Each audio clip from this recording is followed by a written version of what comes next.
Same page 15. Jesus is all the world to me. Intro.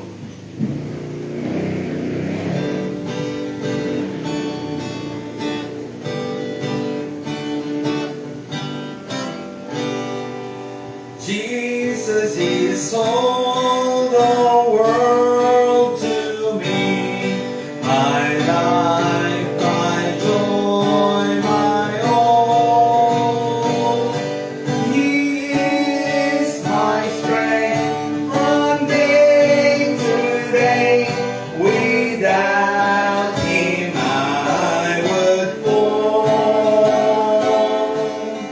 When I am sad, to Him I go. No other one can cheer me so. When I am sad, He makes me glad.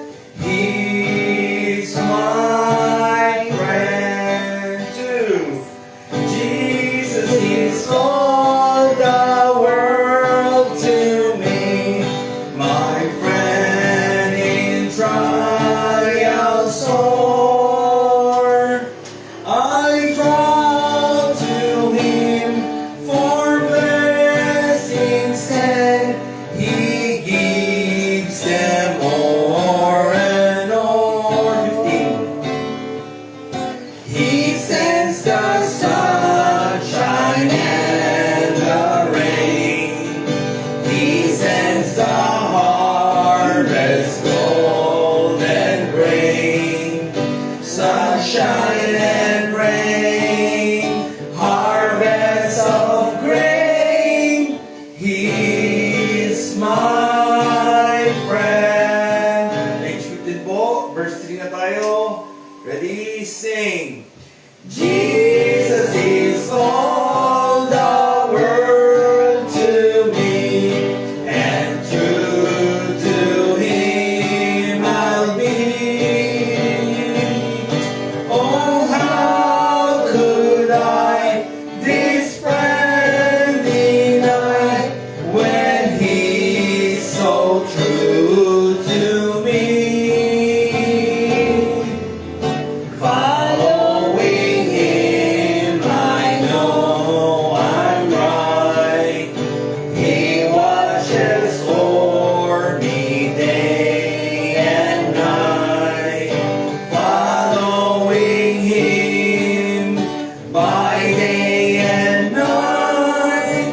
He's my friend. 4. Jesus is all the world to me. I want no better friend. I trust Him now. I trust Him when life's fleeting days shall end. Beautiful life with such a friend. Beautiful life that has no end. Eternal life, eternal joy. He is my friend. Okay, another song po. Another song is Crown Him with Many Crowns. Page 5 po. 5. Okay. Crown Him with Many Crowns. Page 5.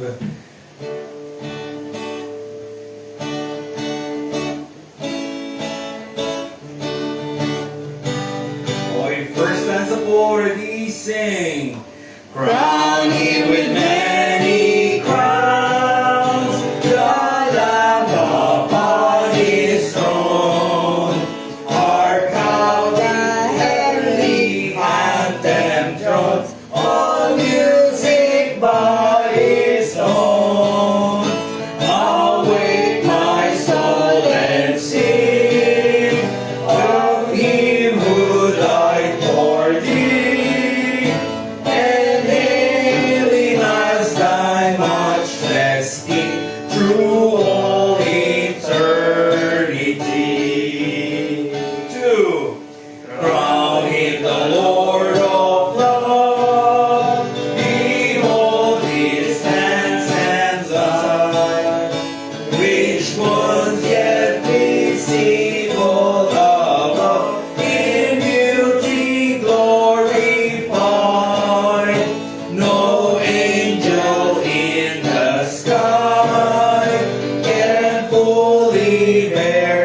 sun, but downward bends its wandering eye, and mysteries so bright. 3. Crowning the Lord on high, who triumphed o'er the grave, who rose victorious to the strife, for those he came to save.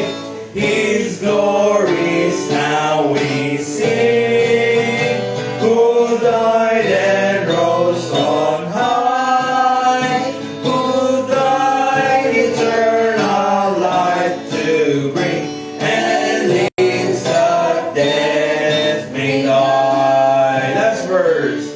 Crown him the Lord of heaven, one with the Father's throne, one with the Spirit through him given, from yonder glorious throne.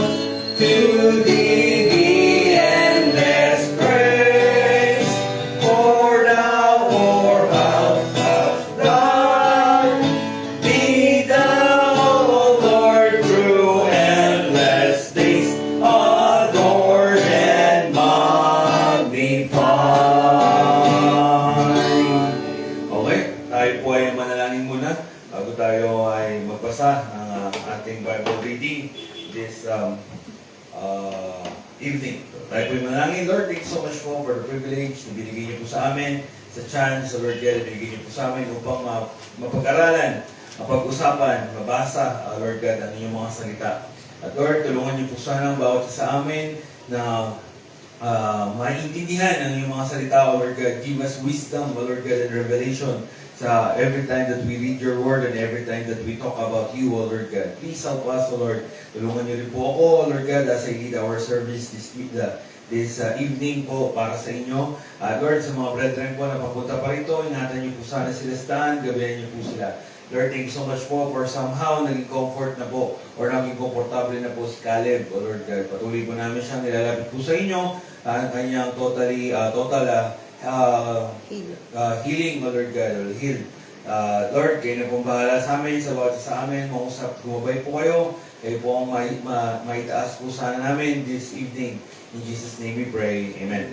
Pastor, nandito po si Archie. Nabalin ko ngayon si Caleb ulit sa ospital.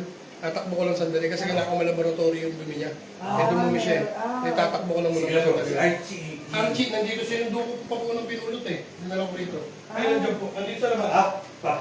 Atin siya? Atin po siya. Sige po. Amen. Ano muna ako, babalik na po ako. Sige po bro, sige po. Amen. May bisita po tayo. Sino po siya, Ate Jonah? Pamangkin ka sa pinsan. Pamangkin sa pinsan. Ano pangalan? Francie? Pressy. Presi. Okay, sige po. Presi, welcome po. Welcome po kayo. Okay. Ay, Hello, hello po. Archie. Upo po kayo. Welcome po. Ano po tawag doon. Ayaw bumukas nung switch. Hindi ko alam kung bakit. Kaya nakikilaw. Kanina pong binubuksan namin kasi madilim. O dumilim na, ayaw bumukas. Okay, so remain standing po tayo. Tayo po ay magbukas at magbasa ng salita ng Diyos. Jeremiah chapter 21. Okay, Jeremiah chapter 21. Buti po.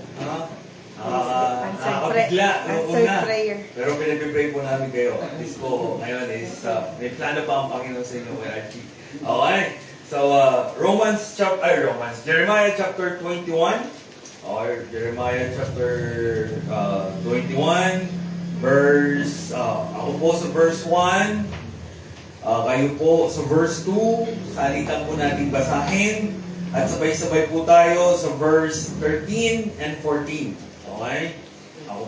Verse 1 po ako, verse 2 po kayo, salitan lang po, tuloy lang po natin yung ganong klaseng pagbabasa, and then sabay-sabay po tayo sa verse 13 and 14. Okay? Jeremiah chapter 21, verse 1. And the word which came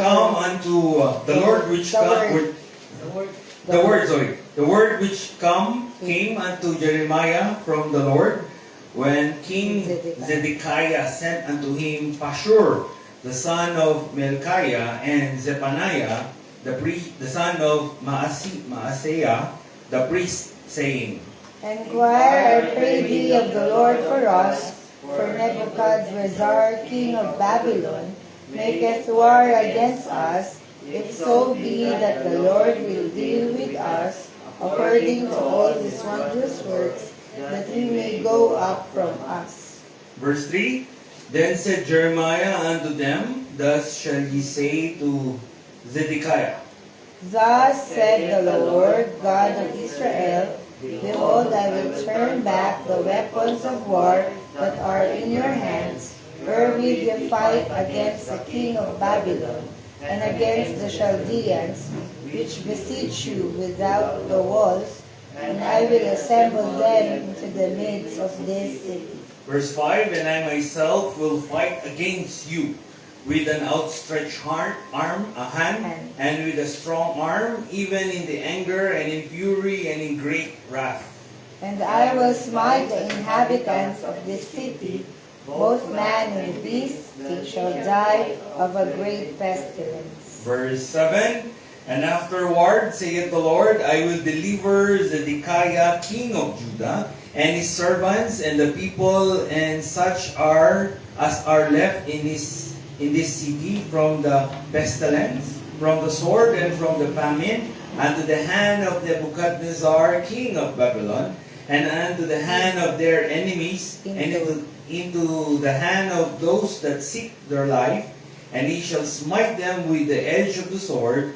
He shall not spare them, neither have pity, nor have mercy.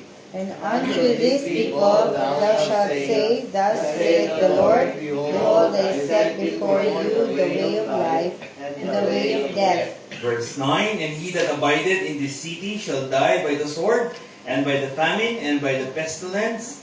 But he that goeth out and falleth to the Chaldeans that besiege you, he shall live, and his life shall be unto him for a prey. For I have set my face against this city for evil, and not for good, saith the Lord. It shall be given into the hand of the king of Babylon, and he shall burn it with fire. Verse 11, And touching the house of the king of Judah, say, Hear ye the word of the Lord. O house of David, thus saith the Lord, execute judgment in the morning, and deliver him that is spoiled out of the hand of the oppressor, lest my fury go out like fire, and burn that none can quench it, because of the evil of your doings. Verse 13 and 14, sabay-sabay po natin basahin. Ready? Read. Behold, I am against thee, O inhabitants of the valley, and rock of the plain, saith the Lord, which say, Who shall come down against us? Or who shall enter into our habitations? But I will punish you according to the fruit of your doings, saith the Lord. And I will kindle a fire in the forest thereof, and he shall devour all things round about it. Okay, pwede na po kayong umupo. Okay na. Gulat nga ako, nag-pray ako, tapos pag-gumulat ko na doon sa video na. Okay, so, Jeremiah chapter 21. So, Jeremiah chapter 21, isa-summarize ko na lang po para for the sake of time. No, si Jeremiah, sa verse 1, merong hari. Okay, yun ay si King Zedekiah. At siya po ay hari ng Judah. Okay, dahil naghati ang kingdom. Nahati po kasi yung kingdom ng Israel. Isang 10 tribes nasa north, isang 2 tribes nasa south. Okay? So sa part nito, si Zedekiah siya ay king of Judah sa south. Okay? And then, merong pasugod na hari sa kanila. At yun ay si King Nebuchadnezzar. Okay? At ang sabi ni King Zedekiah, tanungin mo nga si Jeremiah, tanungin mo nga si Prophet Jeremiah kung ano ang masasabi ng Panginoon dahil susugod si Nebuchadnezzar sa atin. Okay? Noong unang panahon po kasi wala pong Bible, so kung paano kausapin ng tao ang Panginoon, or paano kausapin ng Panginoon ng tao, sa pamamagitan po yun ng propeta. At dito po ay si Jeremiah ang propeta. So, nagtanong si Zedekiah at sumagot naman ang Panginoon. Dito po sa verse 4. Sabi sa verse 4, Thus said the Lord God of Israel, I will turn back the weapons of war that are in your hands. Kukunin ko yung mga panlaban ninyo, yung mga weapons ninyo, kukunin ko, sabi ng Panginoon. At lalaban kayo sa mga taga-Babylon at Chaldeans nang walang armas. Imagine mo, lalaban ka ng gera, lalaban ka sa gera ng walang baril. Barilan ng laban, tapos tangke ang kalaban mo. May mga nuclear, missile, tapos ang panlaban mo, kamaulang. Talo ka talaga. Okay, verse 5, ano pa? Sabi niya sa verse 5, sabi ng Panginoon, ako mismo ay myself.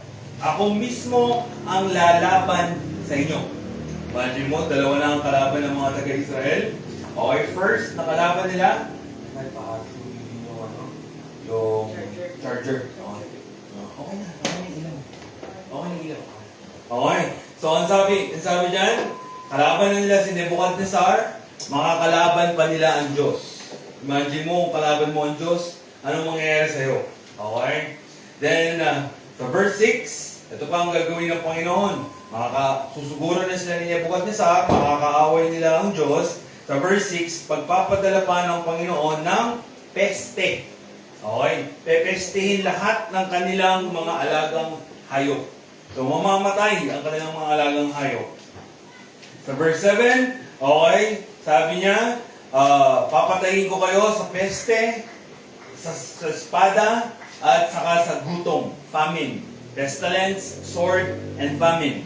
Okay? At si King Nebuchadnezzar ang magiging kalaban nyo ay kayo ay papatayin gamit ang kanyang espada na walang awa. Walang awa-awa. Verse 7. Okay? Then, verse 9 naman, dun sa mga tatakas. Siyempre, may tatakas. Grabe gagawin sa kanila ng Panginoon eh. Gagawin pa lang to. Sa mga tatakas, sa verse 9, kayo ay magiging tawag to? Pray. Pag sinabi pong pray, P-R-E-Y, ito yung, ano kasi tawag doon? Yung Tagalog, mahal? Pain. Hindi. Parang ganito po yan. Di ba may layon? Leon. Or pusa na lang, para mas maganda. Pusa at daga. Okay? Yung pusa, yun yung predator. Siya yung kakain doon sa prey. Okay? So, ganun ang prey. So, magiging ganun ang mga taga-Israel na tumakas sa Israel. Okay? Pumuslit. Dahil hahabulin sila ng mga Chaldeans. And then, nasabi sa verse 10, okay? Sinet ko na, itinalaga ko na yung mukha ko para sa kasamaan ng city na to. I have set my face against this city for evil. Talagang sasamain sila sa Panginoon. Okay? For what reason? Hindi sila sumusunod sa Diyos, meron silang Diyos-Diyosan, patigas ang kanilang ulo. And then, si King Nebuchadnezzar susunugin ang Israel. Verse 10. And then, verse 12, ito yung chance na binigay ng Panginoon sa kanila. Chance. Mag-execute kayo ng judgment. Hanapin nyo kung sino ang nagkokos ng galit ko at siya ay patayin ninyo. Okay? Kasi galit ang Panginoon sa buong Israel. May sanhi yun. Sino yung mga yun? May mga tao kasi sa Israel na ayaw sumunod sa Diyos, pinagsisilbihan ng Diyos-Diyosan, at ayaw sumunod sa kanyang salita. Gusto pong patayin si Jeremiah. Okay? Ganun ang sinabi ng Panginoon. Ito ang chance nyo, bukas, tomorrow morning, okay, kunin nyo kung sino yung nagkokos ng yan at pagpapatayin nyo sila. At pag ginawa nyo yan, mawawala na yung galit ko sa inyo, sabi ng Panginoon. Okay? And that is verse 14. Sabi niya sa last verse, I will punish you according to the fruit of your doings. Kung ano yung ginawa ninyo sa buhay ninyo, yun ang ipaparusa ko sa inyo. Okay? So, ganyan ba ang Diyos natin ngayon? Hindi. Okay? Pero same God, ang God ni Jeremiah sa verse 21, God din siya ngayon. Same lang sila. Pero what reason or ano ang pinagkaiba natin noon sa ngayon? Merong namatay para sa atin. At yun ay si Jesus Christ. Namatay siya para sa atin, para ang awa ng Diyos ay mapunta sa atin ngayon at our time. Ngayon, hindi. Ang daming kabalustugan na ginagawa ng mga Pilipino. Blood control lang eh. Diba? Tapos ano pa, may mga may mga maagang nabubuntis sa mga bata. So, nagiging immoral. Meron na ngayon na nagsusulong na same-sex marriage. Ang dami ng problema ng Pilipinas. Pero hindi ganito ang Panginoon sa kanila. Okay? For what reason? Sa panahon natin ngayon, namatay kasi si Jesus Christ para sa atin. Okay? So, yung habag ng Panginoon ay nasa atin. Ephesians, let's open. Ephesians chapter 2. Ephesians chapter 2 verse... Ephesians, 6 ay 4 ata 4. Ephesians chapter 2 verse 4. Tingnan nyo po. Basahin natin ang mabuti at dahan-dahan. Okay, Ephesians chapter 2 verse 4. Okay, Ephesians chapter 2 verse 4. Okay. Antayin po natin, sige, para po mabasa natin lahat ng sabay-sabay. Ephesians chapter 2 verse 4. So, sabi po dyan, but God, who is rich in mercy. Ang Diyos ay mayaman sa habag, okay, sa awa, for His great love, wherewith He loved us. Okay, verse 5, even when we were dead in sins, hath quickened us together with Christ. By grace ye are saved. Okay? So, kung magkita ng ginawa ni Jesus Christ sa krus ng Kalbaryo, nag-uumapaw na ngayon ng awa ng Diyos. Okay? Ngayon, ano yun, Pastor? Anong ibig sabihin nun? Ibig sabihin po nun is madali na po tayo maligtas sa galit ng Diyos, sa impyerno, at pwede na po tayong pupunta ng langit dahil sa ginawa ni Jesus Christ sa krus ng Kalbaryo. Ano ba yung ginawa ni Jesus Christ? Siya po ay namatay para sa ating mga kasalanan, siya po ay nilibing, at pagkatapos ng 3 araw, nabuhay muli. Yung ginawa ni Kristo na yon ang makakapagligtas sa atin sa galit ng Diyos. Dito sa Jeremiah chapter 21, wala pa si Kristo dyan. Okay? Wala pa nga si Mary dyan eh. Wala pa nga si Joseph dyan. Okay? Kaya wala pa si Kristo sa kanila, kaya ganun na lamang yung galit ng Diyos sa kanila. Imagine mo, Nebuchadnezzar plus God, okay? Plus yung peste na bibigay ng Panginoon sa mga taga-Israel. For what reason? Pasaway kasi sila, tigas ang ulo nila, o yan ang mangyayari. Pero tayo ngayon, God is rich in mercy because of what Christ did on the cross of Calvary. So anong response natin doon? Anong reply natin sa ginawa ni Kristo sa krus ng Kalbaryo? By just believing the gospel. Believing Jesus Christ only. Believing what is done to us, for us. Okay? Anong ginawa niya sa krus ng Kalbaryo? Siya namatay para sa ating mga kasalanan. Nilibing, pagkatapos ng 3 araw, nabuhay magmuli. Ang gusto ng Diyos Ama doon ay paniwalaan lamang natin yun. The moment that we believe, we are saved. Okay? Yun na po, ligtas na po tayo sa impyerno. Palangit na po tayo. Maniwala lamang. Okay? So yun po ang Jeremiah chapter 21. Okay? So, ako po muna magte-testimony bago ako mag-invite. Okay? So, nag-attend po kami sa Antipolo noong February 6 and 7 and 8. Okay, 7 and 8, nag-attend po kami sa Antipolo. So, kaya wala po kami yung last Sunday. And hearing the, ang tawag naman? Replay? Yung, di-replay po namin yung live ninyo last Sunday. And pasalamat naman po ako, is mukhang naging okay naman. Okay, naging okay naman ang service ang last Sunday. And sayang, wala ako nung Sunday. Hindi ko rin narinig si Brother Jeff. No? Ng personal. Okay? Narinig ko lang sa live. Okay? Amen po. Yun po yung, kumbaga, as a pastor, joy ko po yun. Kaligayahan ko na magpalakasan ang bawat isa. Okay? Kaya po, kumbaga kung naghahanap kayo ng ikasasaya ko, syempre sa ministry yun. Okay, na makita yung mga brethren na masaya, nag-grow sa Panginoon at lumalago okay, sa pananampalataya. Yun po yung kasiyahan ko bilang isang pastor nyo. And then, dami ko pong natutunan sa conference na yun, conference anniversary.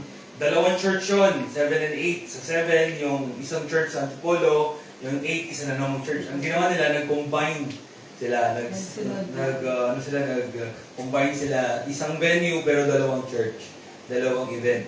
Okay, so, which is like faith churches naman natin yun, kasama naman natin sa pananampalataya. Kaya po, okay lang. Walang problema sa kanila. And then,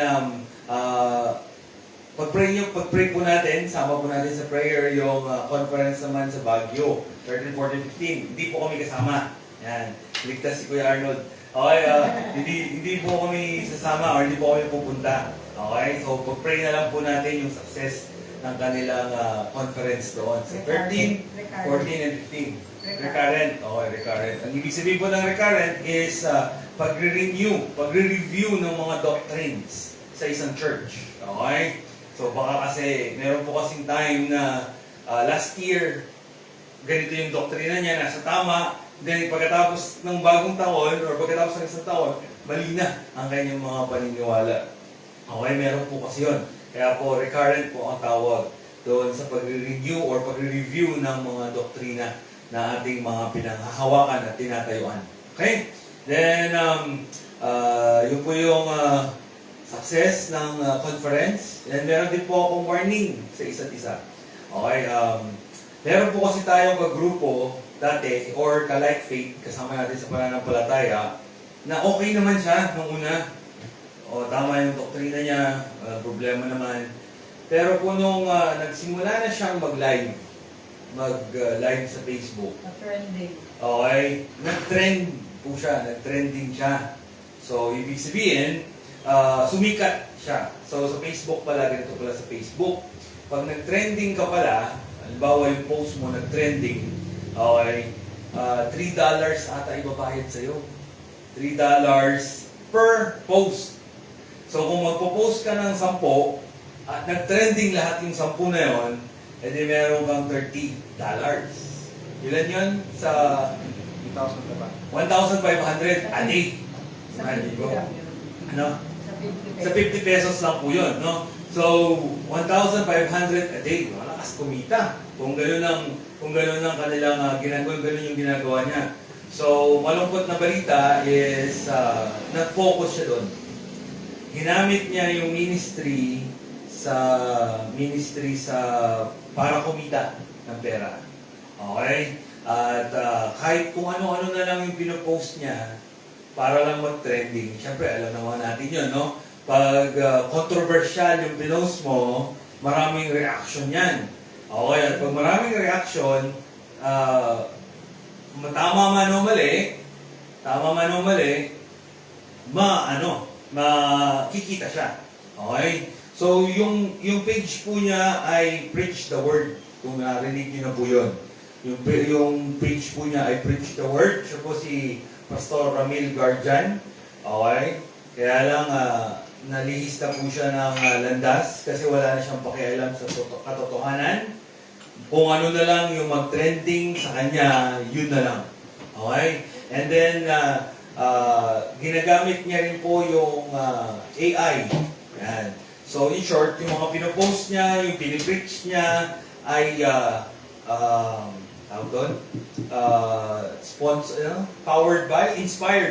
inspired by AI. Yan. Hindi na po inspired by the Holy Spirit. Okay, doon po nakalungkot na pangyayari. So, syempre, bilang isang mag-aaral ko ng salita ng Diyos, gamit lang si AI. Tools lang siya. O magsisearch ka, magtatanong ka, pero hindi siya yung final authority. Hindi siya yung final say. So, ang nangyari, dahil nga na masyado siyang nainganyo sa or offer ni Satan, sabihin natin offer ni Satan yun eh. Pero yun eh, mabilisan eh. Imagine mo, mag-post ka lang ng mga controversial na bagay at mag-trend yun, kikita ka talaga. Okay? And then, yun po ang nangyari, sinabihan siya ng mga kapwa natin pastor Okay? Sinabihan siya kasi pag meron po tayong napapansin, kapwa natin, by the way, nasa Ministry to the Saints po tayo, Ministry of the Saints. Siyempre, pag may napapansin ka na sa kapatiran mo, sabihin mo. Okay? Ngayon, ganoon naman po yung unang hakbang. May napapansin, sinabihan, kaya lang, mas matimbang ang pera kaysa sa kapatiran. Kaya, ang ginawa niya, tinanggal niya yung baptist sa kanyang pangalan.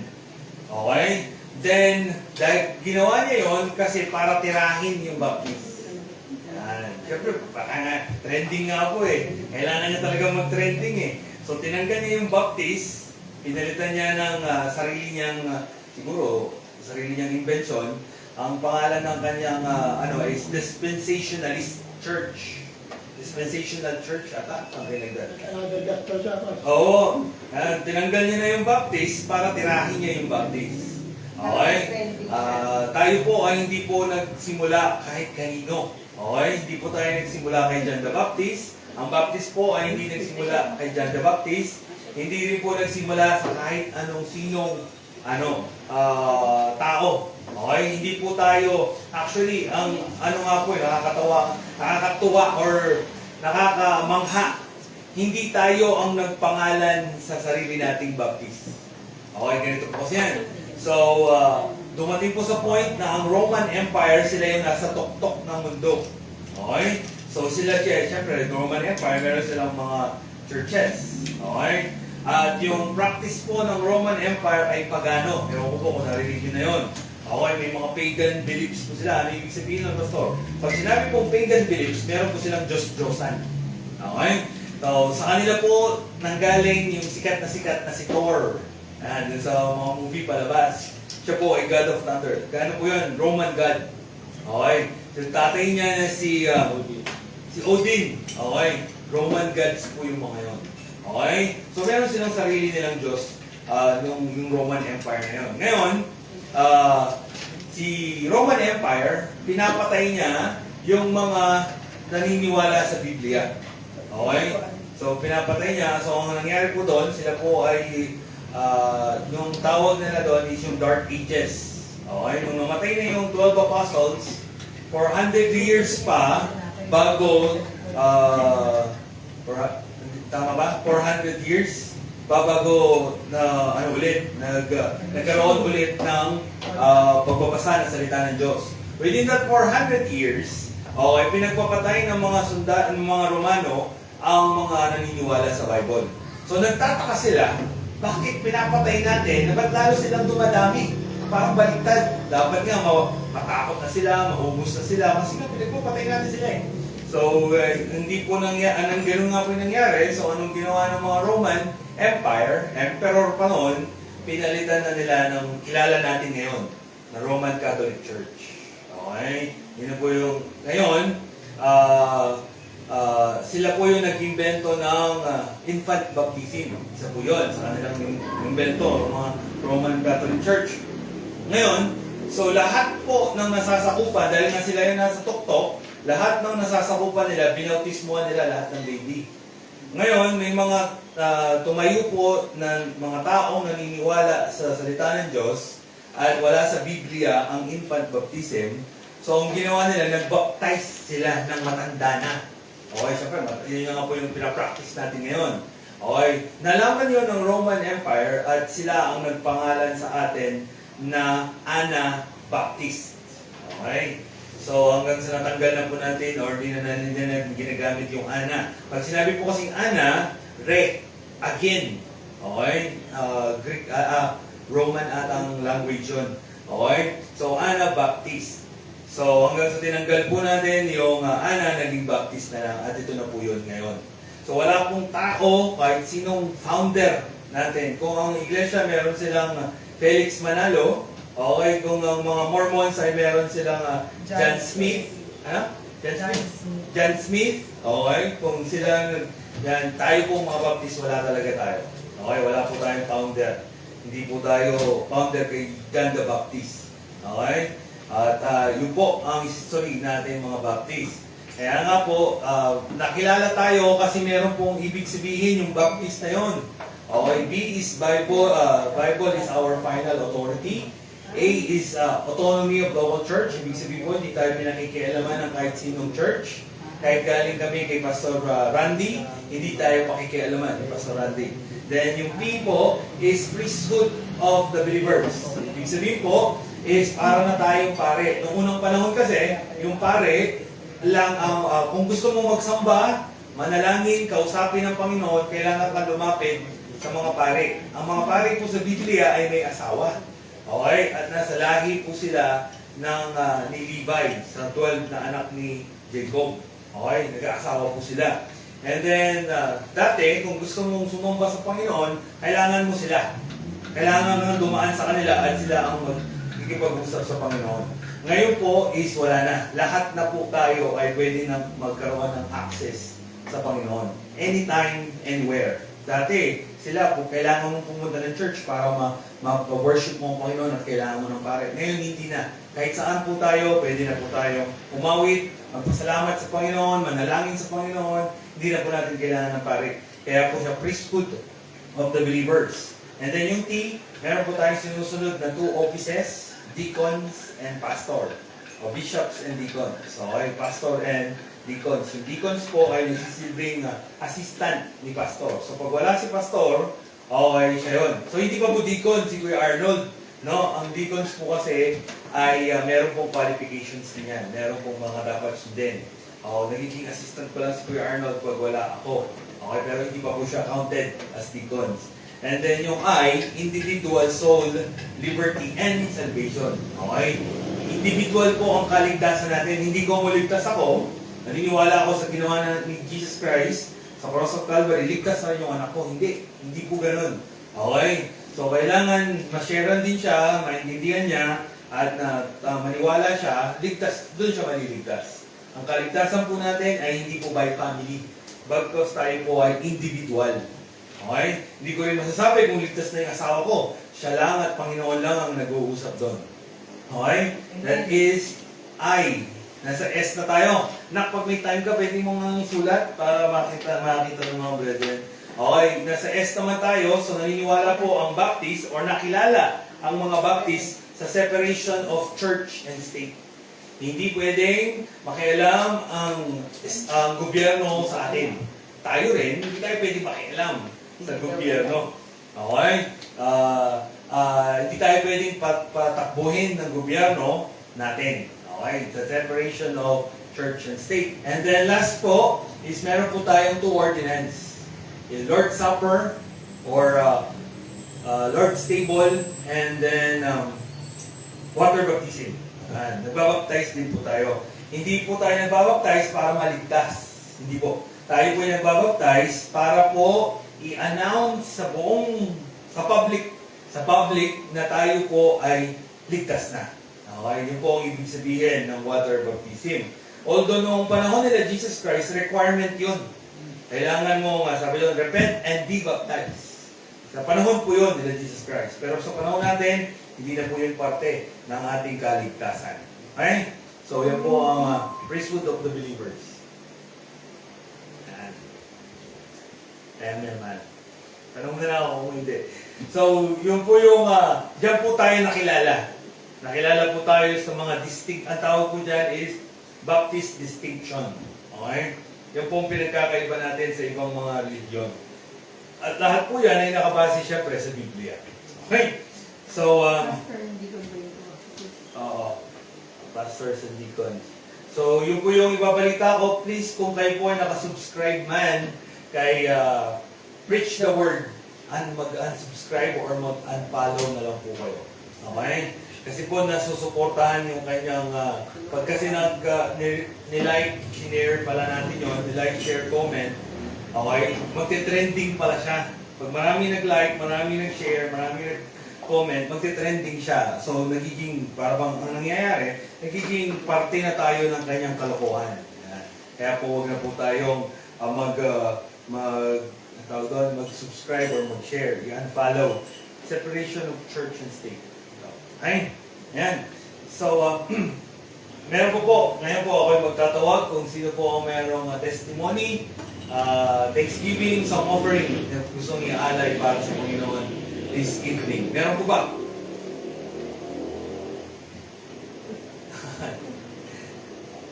Ano? Okay, sige, ikaw na. Habang inumo yan ni Victor yung kanyang tinapay.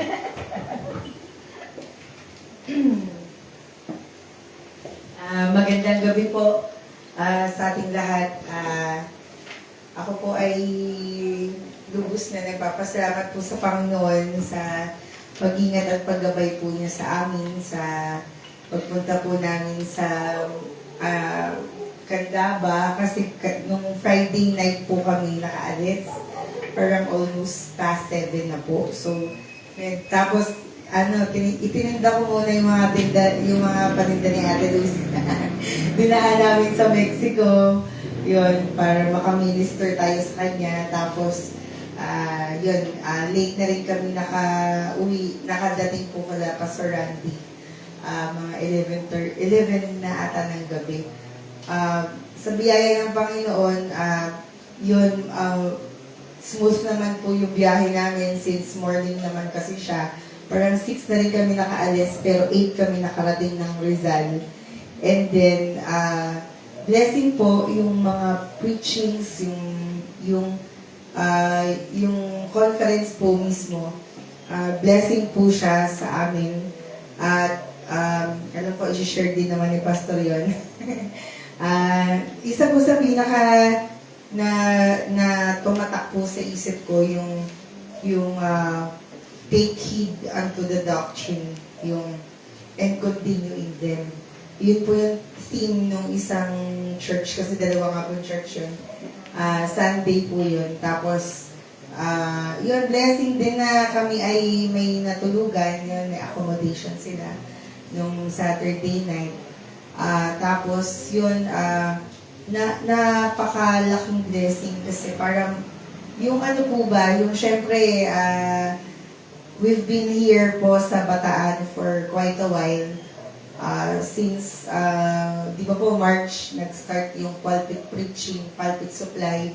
Tapos April siya naging pastor na ordain. Tapos, yun, parang June na po ata talaga kami nakalipat dito. Pero, yun, parang matagal na siya. At blessing po kayo sa amin.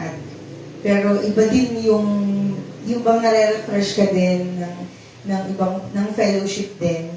At ma-remind ka din dun sa goodness ng Panginoon na dun mo makikita yung iba't ibang ministry na kung ano po yung working ng Panginoon sa kanila, at nasi-share din po namin yung working ng Panginoon po dito sa ating church. At nagpapasalamat po kami sa Panginoon sa provision po niya at sa mga blessing na hindi po namin inaasahan din. And salamat sa Panginoon sa provision niya po palagi sa needs po natin at yun sa safety po ng travel. Kasi supposedly Monday uwi na kami, pero kagabi po kami nakauwi. Medyo nag-minister po kami kay Pastor Randy kasi kailangan ng driver. Tapos yun, medyo nagkapag-fellowship. At it's good to be with the brethren po, na talagang masarap na kahit nandito kami, kasama po namin kayo, at pag umaalis din naman kami, ay brethren din po yung kasama. So, blessing po yun, at talagang blessing na makita po na patuloy na naglilingkod. Tapos, si Pastor Ben ba ilang taon na mahal? 84?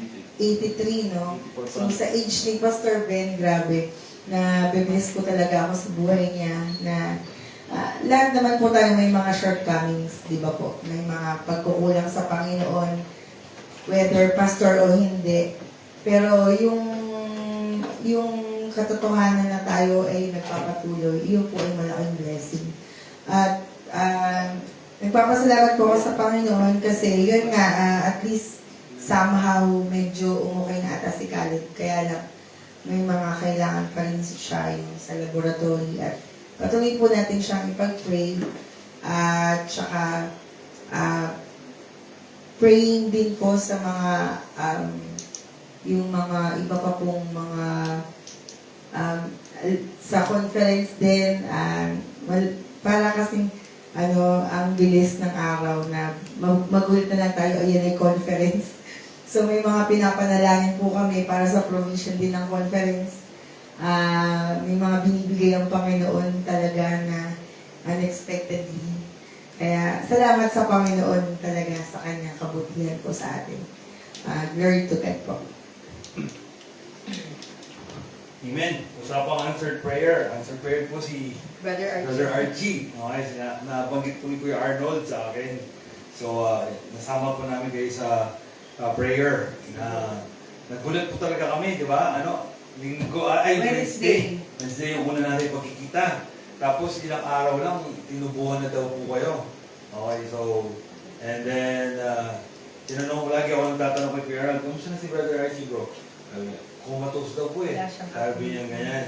So, imagine mo, kumbaga yung isip ko, talagang, paano na kaya to, sabi ko. Tapos nagulat ako, sabi si Kuya Arnold, kasama ko si Archie. Sabi niya ganyan. Nagulat po talaga ako. So, kumbaga kung gagamitin ko lang ang aking pananaw, talagang imposible. Kaya nga po yung, alam ko sa tinutubuhan, critical na eh. Imagine niyo yun. So, I believe, parang si Kuya Arnold lang yan. May plano pa ang Panginoon sa inyo, Kuya Archie. Okay, answered prayer po yan sa amin. Alit ka ba? Wala nabuhay. Aba, nabuhay. Amen. Okay, meron pa po gusto umawit? Ayan, sige. Victor.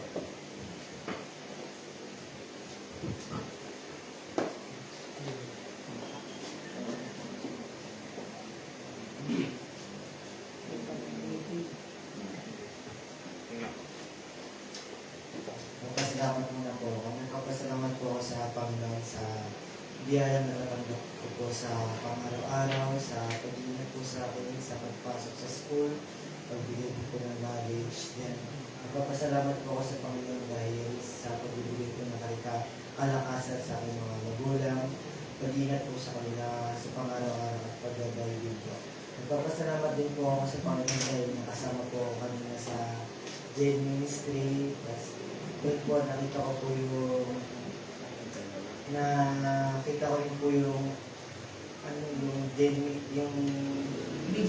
DJLP po ng Bataan. Tapos nakita ko kung ano yung activity nila doon, kung paano po sila nakikinig. Nakaka-bless din po kasi nakikita ko po sila na nakikinig kay Pastor. Yun lang po.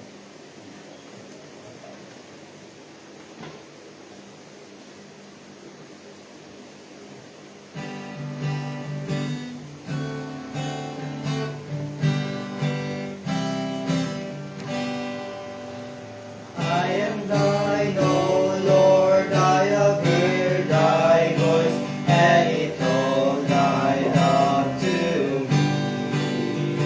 But I long to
nearer, nearer, blessed Lord, to the cross where thou hast died.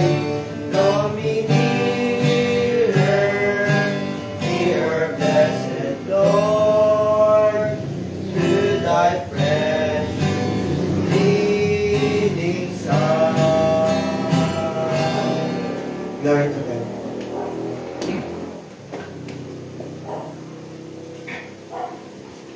Amen.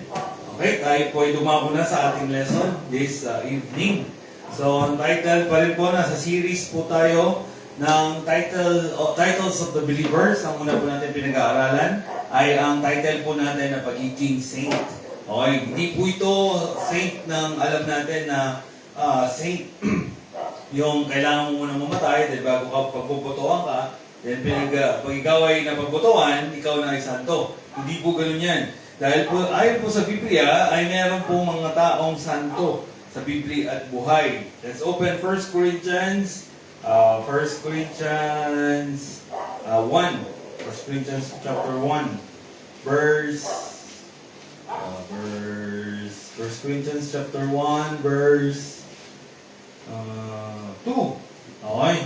1 Corinthians chapter 1, verse 2. Ang sabi po dito, "And to the church of God which is at Corinth, to them that are sanctified in Christ Jesus, called to be saints." So tinawag po sila na mga santo, ang mga tao, ang mga church sa Corinthians. Okay? Sino yan? Yan po yung mga tao, ang saints po, yan po yung mga tao na naniwala sa tapos ng ginawa ng ating Panginoong Yesus sa krus ng Kalbaryo. In short po, naniwala po sa gospel. At pag naniwala ka sa death, burial, and resurrection of our Lord Jesus Christ, na yun ay sapat na, kabilang ka na sa mga santo ng Panginoon. Okay? Then, saints are people na, who have local church. Ang mga santo ay meron po silang local church. Meron silang inaatinan. Okay? Dito po tayo. Saints are people who have ministry. Okay? Ang ministry po sa Tagalog ay trabaho. Trabaho para sa Panginoon. Okay, meron po tayong 4 ministries. Ministry of the Word, para sa atin to. Individual. Ministry to the Lord, kasi trabaho natin para sa Panginoon. Ministry of Reconciliation, trabaho natin para sa mga unbeliever. At ito na po tayo, number 4 na tayo. Ministry of the Saints. Trabaho natin sa kapwa natin, Kristiyano. Okay? So, naumpisa na po natin yung iba dyan. So, review lang tayo. Ministry of the Saints. To the Saints. So, ministry to the saints is our responsibility. Okay? Mabilisan na lang pong review. Ito po ay pag ginagawa mo yung trabaho mo para sa mga santo, ginagawa mo na rin yung trabaho mo para sa Panginoon. Para bang nagbato ka ng isang bato, dalawa ang tinamahan. Okay? Ganun po ang ministry of to the saints. And then, ito po ay nagbibigay ng kasiyahan sa atin. Ang term ng Biblia dyan ay addiction. Addicted themselves. Yan ang tamang addiction. Okay? Hindi yung kung ano-ano klaseng addiction. Ang pagsisilbi sa Panginoon at sa mga saints. So, ang ministry to the saints po ay meron po siyang 5 major duties. Okay? Yan po ay, number 1, submitting ourselves to the brethren. Okay? Number 2, helping each other. Number 3, laboring with each other, not to compete to each other. Hindi po tayo magkukumpetensyahan sa isa't isa. Okay? Number 4, supplying what was lacking. Ibibigay po natin or isusupply po natin kung ano yung kakulangan nila. Okay? Hindi po susustentuhan. Iba po yung sustentuhan sa susuplayan ng mga kakulangan. So, pag nabigay mo na yung kulang nila or yung natulungan mo sila, okay, pwede na tayo mag-stop or pwede na tayong magtuloy-tuloy pa. Okay? Supply lacking. And number 5, refreshing the fellow brethren. Okay?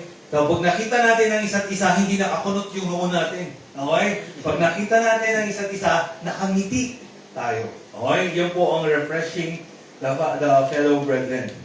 By May 2, sana po, kasi syempre na kami yung nakakapunta sa mga conferences. So talaga nare-refresh kami. Okay, dahil nakikita natin yung mga brethren. So sana po sa May 2 is ma-refresh din kayo. Okay, pag nakita po natin yung iba't ibang brethren po natin. Okay? Then, yung limang major duties na yan ay present po sa one another principle. Yan po yung pag-aaralan natin. One another principle. Okay? At yung one another principle po, guide po natin yan and direct instruction po natin yan kung paano natin itrato at kung paano tayo mag-behave sa ating mga kapwa Kristiyano. Okay? And then, yung po, ang principle po na yan ay ang duties and responsibilities po natin. Okay. So, yung principle, these are the principle number 1.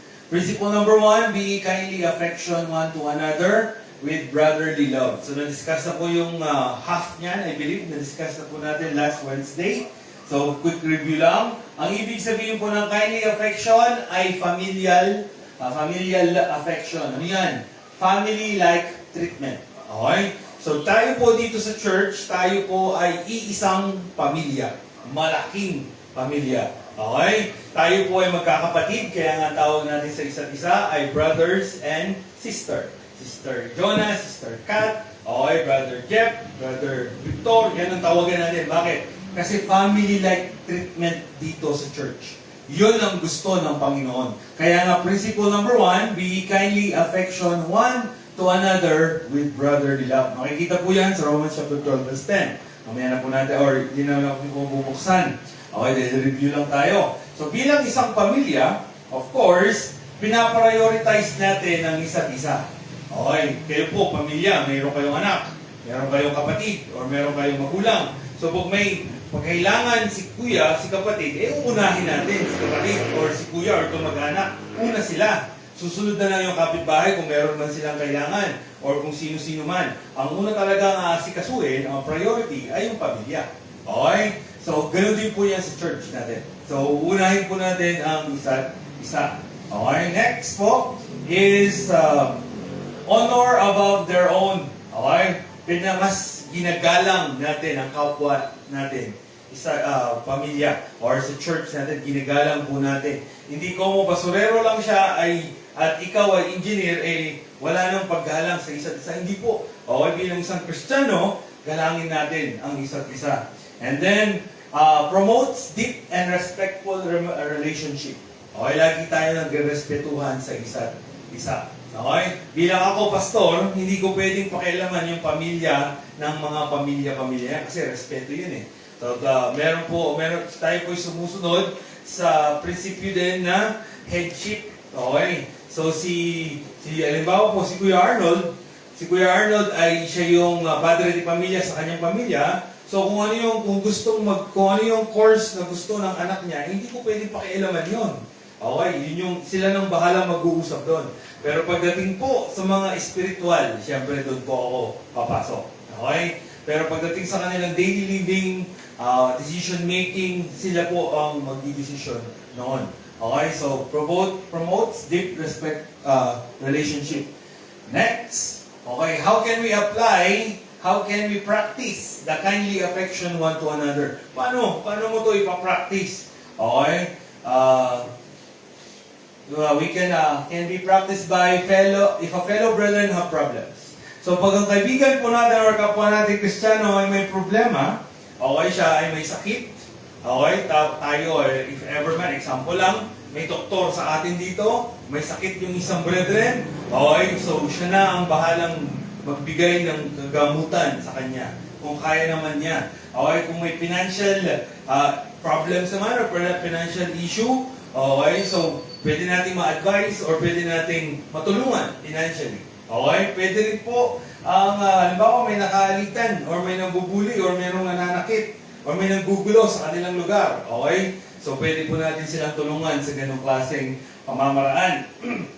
And then, kung may problema, ang hahanapin po, una, of course, ang Diyos. Pangalawa na hahanapin yung kapwa Kristiyano. Hindi po sa outside or mga unbeliever. Okay, sabi nga ni Kuya Arnold, pag ako may problema, Pastor, hindi ako pupunta sa mga kalbarkada ko. Bakit? Yayain lang akong uminom. Iinom mo lang yan. Okay, bukas okay yan.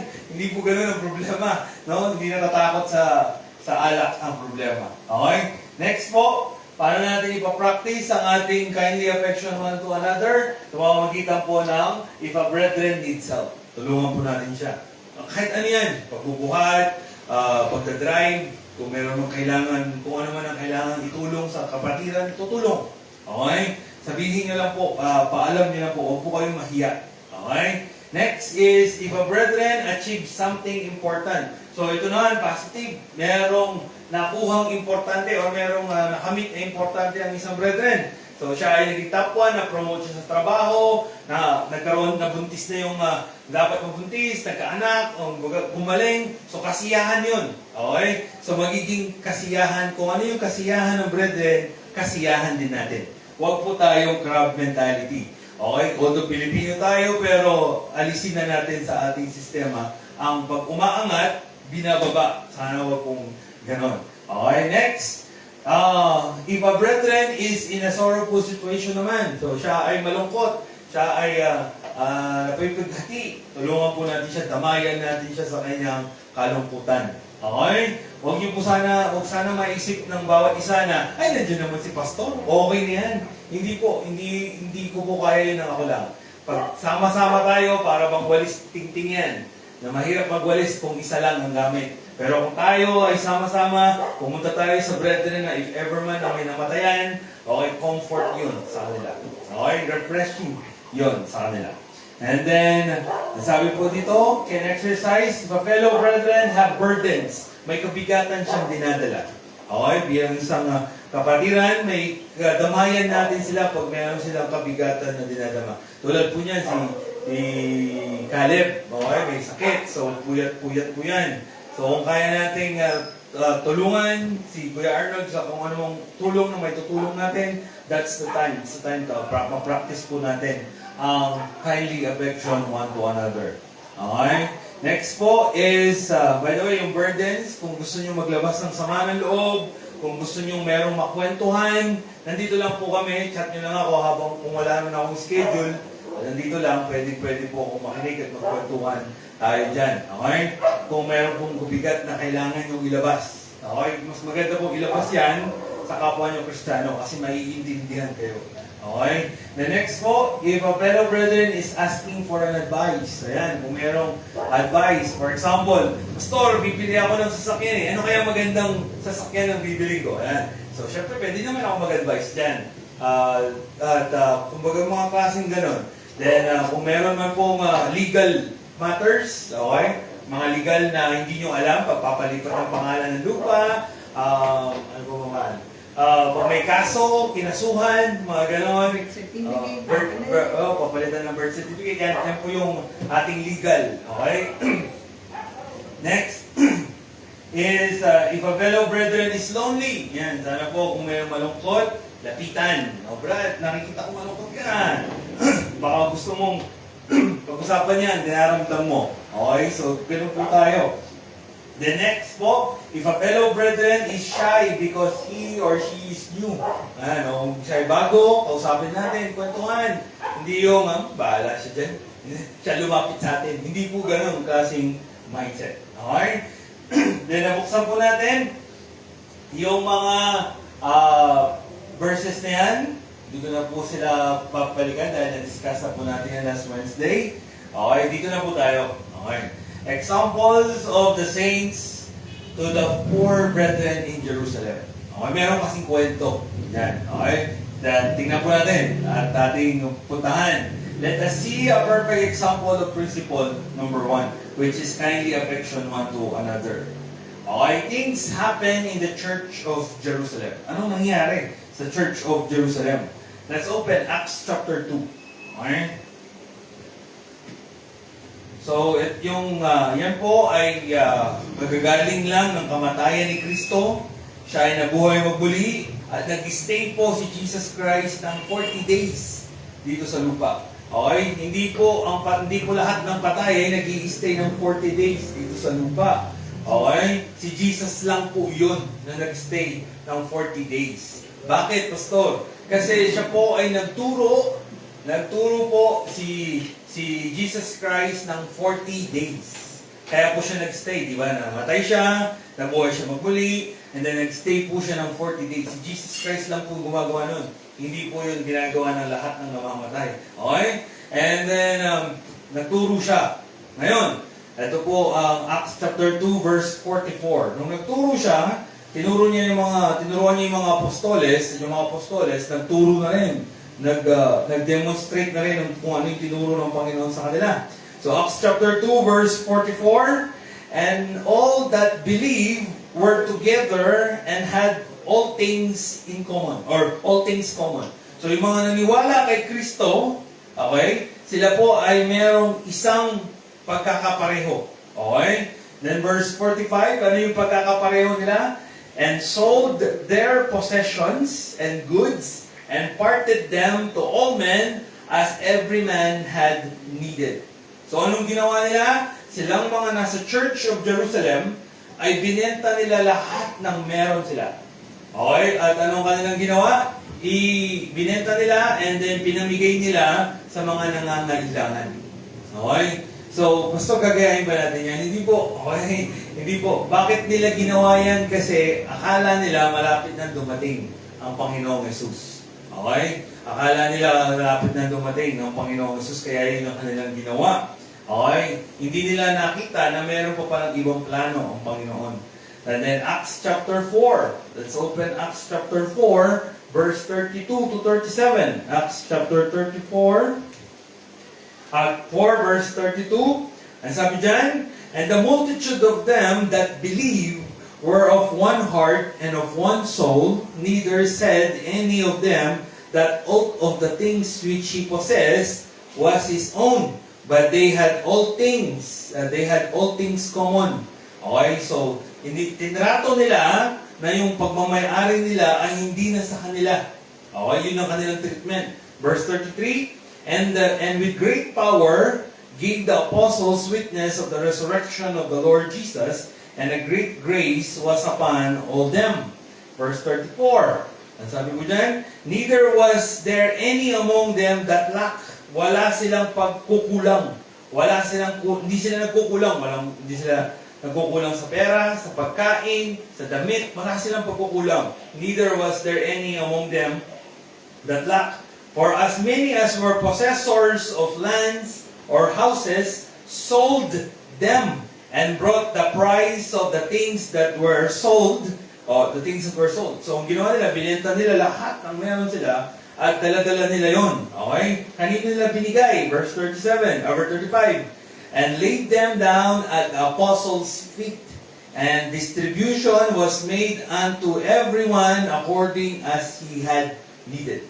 So binenta nila, lahat ng mga naniwala kay Kristo, binenta nila lahat ng kanilang pagmamayari, at yung presyo na yon ay binigay nila sa mga apostles. 12 apostles. At yung 12 apostles ang nagpamahagi ng kanilang yung mga may kailangan.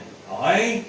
Then verse 36, and Joses, who by the apostles was surname was Barnabas, which is being interpreted the son of consolation, a Levite, and of the country of Cyprus, verse 7, having land, sold it, and brought the money and laid it at the apostles' feet. So lahat ng Kristiyano sa Jerusalem ay binenta ang kanilang pagmamayari at binigay sa mga apostoles. Okay? Then, chapter 5, tuloy lang natin, chapter 5, verse 1 to 11. Okay? But a certain man named Ananias, and with Sapphira, his wife, sold a possession, but kept back part of the price. His wife also being privy to it, and brought a certain part and laid it at the apostles' feet. Okay, ganito ang ginawa nila. Itong mag-asawang Ananias at Sapphira, okay, binenta nila yung kanilang pagmamayari, pero hindi nila binigay lahat. Dapat kasi ibibigay lahat. Okay, hindi nila binigay lahat, nagtago sila ng iilan, tapos binigay kila apostles. Verse 3. Ganun ginawa nila. Verse 3. But Peter said, Ananias, why had Satan filled thine heart to lie to the Holy Ghost and to keep back part of the price of the land? Pasikreto lang nila yung ginawa, freebie nga ayon sa verse 2, pero bakit alam agad ni Peter na meron silang tinago? At ang sabi, ginamit or pinunuan ni Satanas ang iyong puso ng kasinungalingan. Verse 4, while it remaineth, what is not thine own, and after it was sold, was it not in thine own power?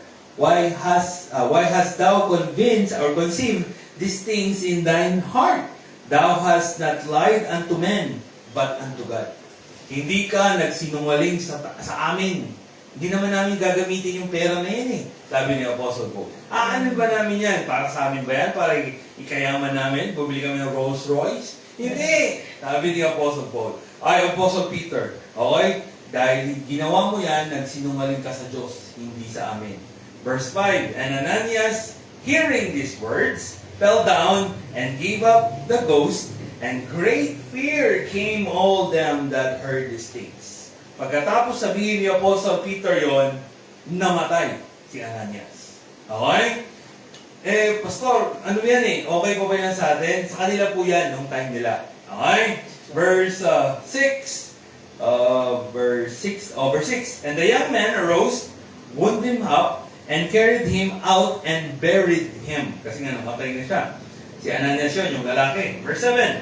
And it was about the space of 3 hours after when his wife, not knowing what was done, came in. Sinabi kasi ni Ananias, eto, tago mo to, sabi niya kay Sapphira. Tago mo to. Ako naman, pupunta ako sa apostle, bibigay ko to.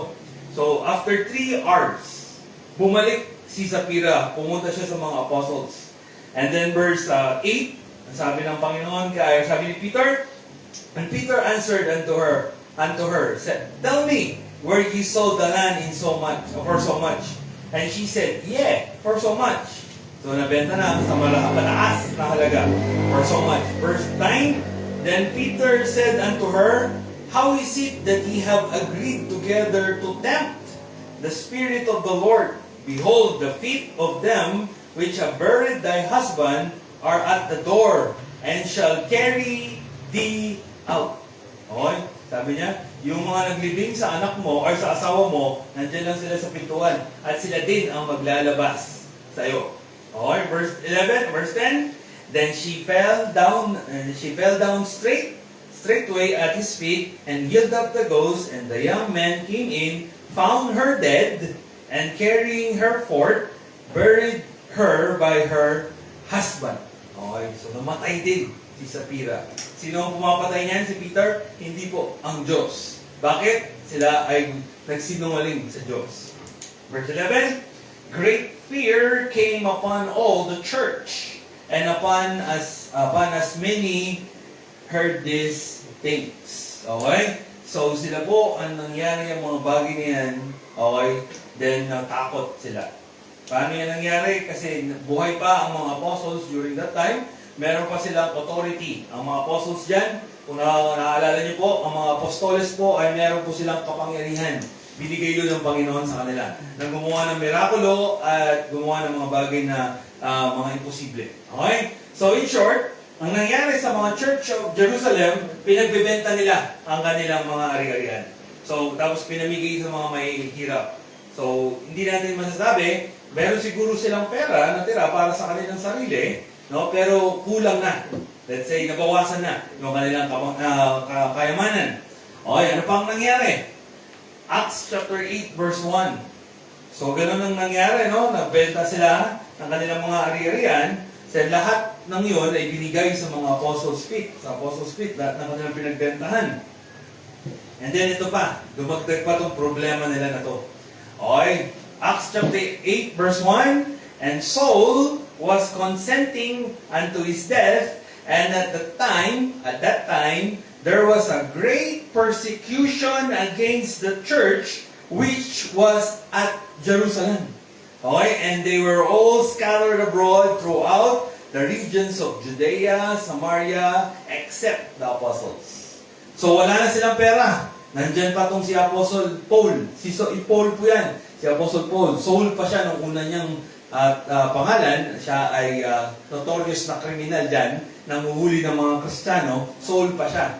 Okay. So dahil si Saul ay nanguhuli ng mga Kristiyano, nanguhuli ng mga naniniwala kay Jesus Christ sa Jerusalem, ang ginawa ng iba, nag-alisan sila.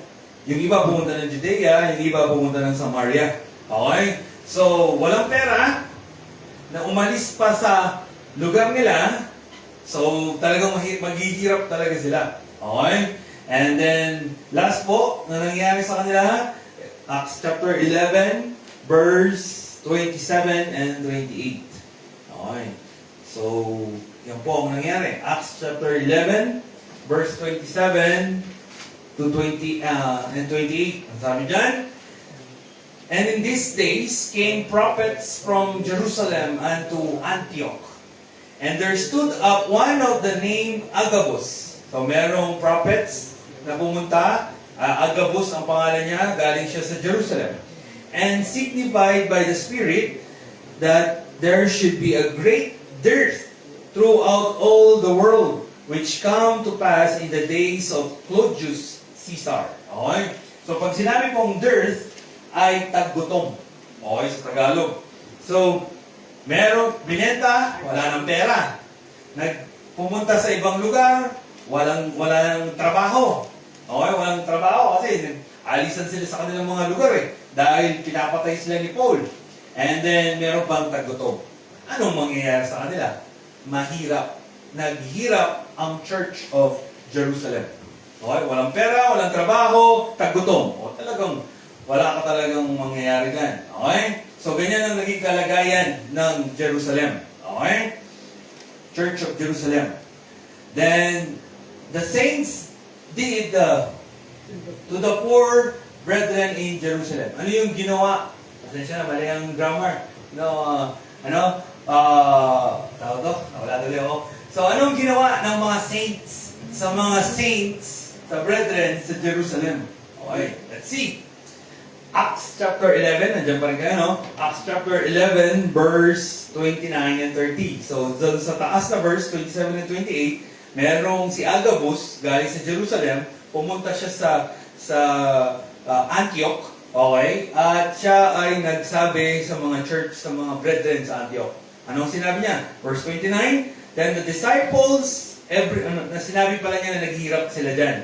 Okay, so in 29, "Then the disciples, every man according to his ability." According to his ability. Kakayahan na, according sa kanyang kakayahan, determined to send relief unto the brethren which dwelt in Judea. So, itong mga nasa Antioch Church, ang Antioch po ay makikita sa Turkey. Okay? So, yung mga Antioch Church, sila ay nag-ipon-ipon ng kanilang kayang ibigay, itulong, i-relief. Okay? Nag-bibigay pala pastor yung relief, no? Okay, yan. So, nandiyan po. Nag-ipon-tipon sila ayon sa kanilang abilidad. Yan. Ayon po sa kanilang abilidad, nagtulong-tulong sila, nag-ipon-ipon sila, at ipapadala nila yung pera sa brethren sa Judea. Remember, naghiwa-hiwalay ang mga brethren sa Jerusalem.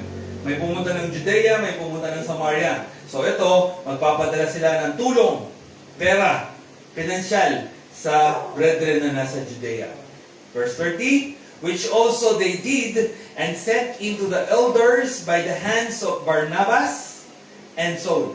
Si Apostle Paul na yan. Okay, ligtas na po dyan si Apostle Paul. Yung Barnabas, yun po yung nabasa natin kanina, nagbenta rin siya ng lupa. Okay? Pero siya ay naging katiwala ng mga brethren sa Antioch, sa Church of Antioch, para i-deliver yung tulong para sa mga church in Jerusalem. Okay? Next. Siyempre, malaman mo yun, naghihirap yung isang brethren church. So, nagtulong-tulong sila. They determined to send relief. Next, 1 Corinthians 16. Verse 1 to 4. 1 Corinthians 16, verse 1 to 4. Kanina, Church of Antioch. Ito naman, Church of dalawa siya. Church of Corinth, Churches of Corinth, and Galatia. Okay. So, 1 Corinthians 16, verse 1. "Now concerning the collection for the saints, as I have given order to the churches of Galatia, even so do ye." Sabi ni Apostle Paul. Okay? So, sinabihan ni Apostle Paul, the Church of Galatia, mag-ipon kayo dyan ang pwede nyo maitulong sa Church of Jerusalem. Okay? Then sinabihan din niya yung Church of Corinth. Verse 2, "Upon the first day of the week, let every one of you lay by him in store as God had prospered him, that there be no gatherings when I come. Verse 3, and when I come, whomsoever ye shall approve by your letters, them will I send to bring your liberty unto Jerusalem. Yung sinabi pong your liberty niyan, pera po yan. Okay? Then verse 4, and if I be meet that I go also, they shall go with me. Okay? So, nagkaroon ng collection. Ang sabi diyan, first day of the week, that is Sunday. Okay, yun po yung ginagawa natin. Every Sunday, tayo po yung nagtipon-tipon at tayo po yung nagbibigay ng grace giving natin. Okay, hindi po para payamanin ako. Hindi po yun. Okay, para po yung magamit sa kapwa natin, Kristiyano. Okay? Sorry. Of course po is unahin natin yung church natin. Okay? Kung ano yung mga pangailangan natin dito sa church, and then by the time na tayo po ay ma-exercise natin yung ministry to the saints. Just like last time po, kay Evangelist Rogie, namatayan yung kanyang biyanan, naman, tawag doon, biyanan. So nakapagpadala po tayo ng kahit konti pang tulong sa kanila doon. Okay? So tumulong ang Church of Antioch sa Turkey, tumulong ang churches of Corinth sa Greece naman, makikita ang Corinth, at Galatia sa Turkey ulit. Kasi yan yung mga pinuntahan ni Apostle Paul. Next, okay, 2 Corinthians chapter 8. Okay, 2 Corinthians chapter 8, verse 1 to 4. Ito naman ay Church of Macedonia. Okay, sa Greece din to. 2 Corinthians chapter 8, verse 1. Moreover, brethren, we do you to wit of the grace of God bestowed on the churches of Macedonia, how that in a great trial of affliction and abundance of their joy and their deep poverty, imagine mo, ang churches of Galatians or Macedonian ay nasa deep poverty sila, abounded unto the rich of their liberality. For to their power, I bear record, yea, and beyond their power, they are willing of themselves, praying us with much entreaty that we should rejoice the gift and take upon us the fellowship of the ministering to the saints. Imagine mo, ang Church of Macedonia, napag-aralan po natin yan last time, na ang Church of Macedonia ay ang nasa mindset nila yung food and raiment. Yun lang ang nasa mindset nila. Kontento na sila doon sa damit at saka sa pagkain. So, masaya na sila doon. Meron silang bahay, basta meron silang makain at meron silang damit, masaya na sila doon sa ganung mindset. Kaya nga sabi dyan, kahit nasa deep poverty pa sila, nagbigay din sila. Okay? Sa brethren in Jerusalem. Okay? Mahirap na sila sa lagay niyan, pero nagbigay pa rin sila. Okay? Cheerful giver yan. Okay? Yan po yung kayang gawin ng kindly affection one to another with brotherly love. Siyempre, kailangan yun ng brethren mo eh. Part yun ng pamilya. Okay? Nangangailangan siya, so kailangan natin silang tulungan. Okay? Ganun din po ang mindset ng iba't ibang mga brethren natin ngayon dito. Yung Life Faith churches na tinatawag po natin. Okay? Kaya nga po kayong mahiya kung sa May 2 ay hihingi tayo ng tulong sa kanila. Okay? Yung pagluluto, or yung pag-aasikaso, or yung pag-ayos, kahit pwede po natin ipasa sa kanila. Para tayong lahat ay makikinig doon sa preaching. E gusto nakakahiya, bisita natin sila. Hindi po bisita ang tawag sa kanila. Okay? Kapatiran po ang tawag sa kanila. Kaya po sana tayong mahiya. Okay? Dahil brethren sila. Kung paano natin sila tatratuhin as brethren, ganun din ang trato nila sa atin as brethren. Kung pagsisilbihan ang nasa isip natin sa kanila, okay, kung nasa isip natin, pagsisilbihan natin sila sa May 2 and 3, ganun din po ang nasa mindset nila. Pagsisilbihan din nila tayo. Okay? Kasi nga, that is the ministry to the saints. Yun po ang kagandahan sa doktrina. Sa doktrina po na meron kay Apostle Paul. Okay? Hindi po bisita, bagkos kapatiran. Hindi po tayo pabigat sa kanila, masaya sila na gagawin yun, natutulong sa atin. Wala kang, I believe sana, wala tayong marinig na, grabe naman, pa-invite sila, tapos sa atin naman pala nila papatrabaho. Wala pong ganun tayong marinig. Okay? Dahil yung mindset po nila ay mindset po ng serving. Magsiserve sila. Ganun din ang mindset natin. So, serving one another. Ang tawag po doon. Okay? So, katulad po ng Church of Antioch, tinulungan ang Jerusalem, Church of Corinth and Galatia, and Church of Macedonia. Tinulungan ang mga church in Corinth. Okay? Another. 1 Corinthians chapter 9, verse 1 and 2. Ito naman ay Church of Achaia. Okay? 1 Corinthians chapter 9, verse 1 and 2. Second Corinthians chapter 9, verse 1 and 2. For as touching the ministering to the saints, it is superfluous for me to write to you. For I know that forwardness of your mind, which I boast of you to them of Macedonia, that Achaia was ready a year ago, and your zeal had provoked very many. So yung churches of Achaia, ready na sila, last year pa. Okay? Siyempre po, wala namang Gcash nung panahon na yun. No? Wala din pong cellphone. Okay? So ang pagpapadala po ng pera, siyempre, delikado yan, pera yan eh. So, yung mga katiwala lang talaga, Wala rin Palawan nun. wala rin Palawan nun, walang LBC. So, si Apostle Paul lang po talaga ang kanilang pinagkakatiwalaan na mag-deliver sa Church of Jerusalem. So, hinihintay talaga nila si Apostle Paul. At yung biyahe nun, wala namang motor nung mga panahon na yun. It's either camel or boat, kung sa land, cart, karwahe, mga ganyan ang kanilang paraan. Kaya nga itong churches of Achaia, last year pa sila naka-ready. Naka-ready na yung ibibigay nila sa Church of Jerusalem. A year ago pa, ready na a year ago. Okay, imagine yung puso ng mga churches in Achaia, no? Paano yung pastor, yung biyahe nila, sumasakay ng mga camel, gano'n? No, mga ganun bro. Biyahe po yan, nila. Saka wala pang ano nun bro I believe wala pang pera nun. Coins pa yun. Okay, imagine mo yun. Romans chapter 15,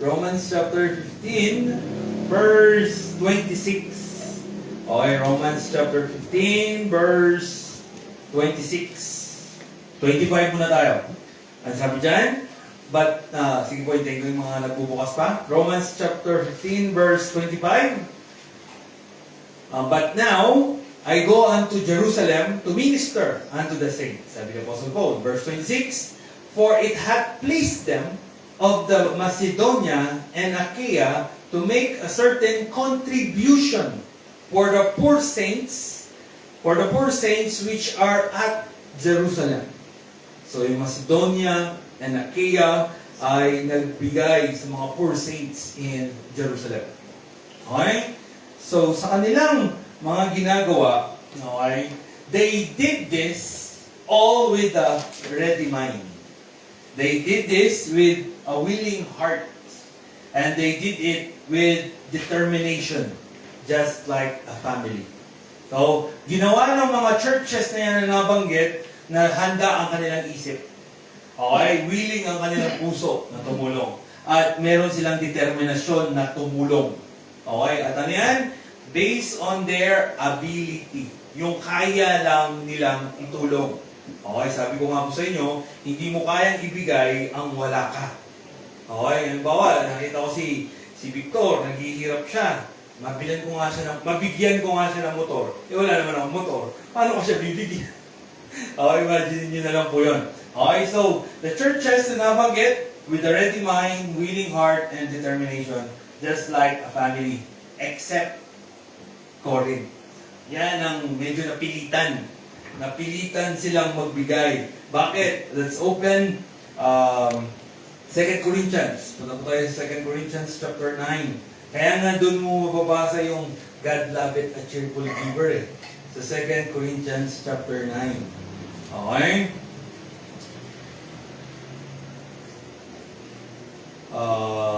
Sabi dyan, Sa verse 3, 2 Corinthians chapter 9, verse 3, Yet have I sent the brethren, lest your boasting of yours should be in vain. Nagyayabang kasi sila. Kami, nagbigay kami. So, nagyayabang sila.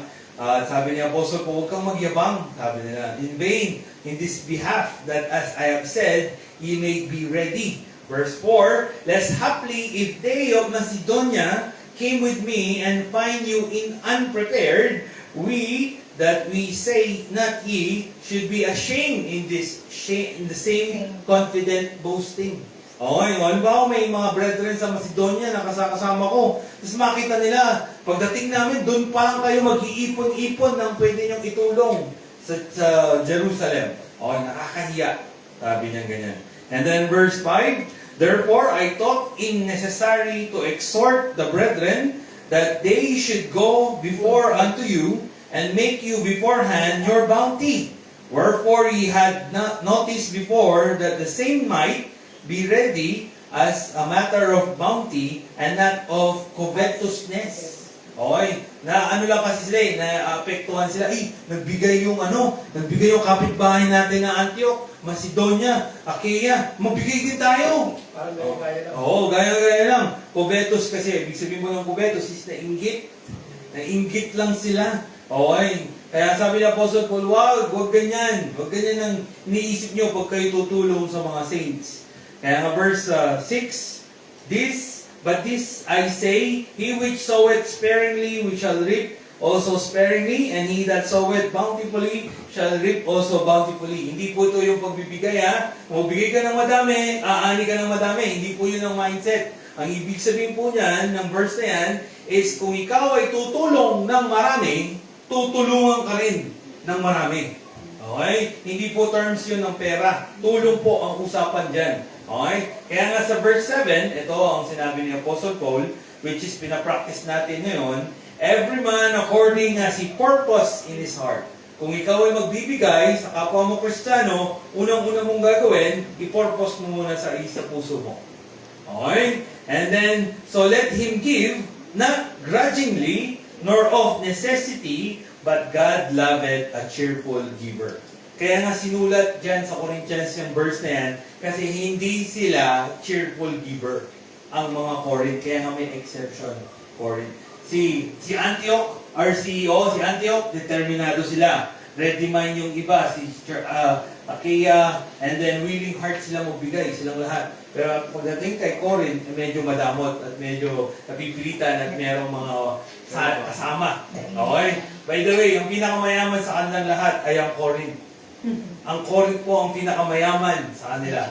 Bakit, Pastor? Kasi yung Corinth, ang pwesto po ng Corinth ay central sila ng trading system noon. Okay, so sa kanila, ang kalakalan. Sentro sila ng kalakalan. Oo, kaya mayaman po talaga sila. Okay? Ano bang verse yun? Let's open 1 Corinthians. Wala pa akong copy yan. Okay, wala. 1 Corinthians, para po makita natin ang kanilang kakayahan. 1 Corinthians chapter 1. Yan. Verse 5. 1 Corinthians chapter 1, verse 5. So sabi po dyan, In everything, ye are enriched by Him. So sa lahat ng aspeto ng buhay, ang mga Corinthians ay pinagyaman ng Panginoon. Everything. Okay? Sabi dyan, in all utterance, pagsasalita, okay, pinagyaman sila ng Panginoon. Knowledge, pinagyaman sila ng Panginoon.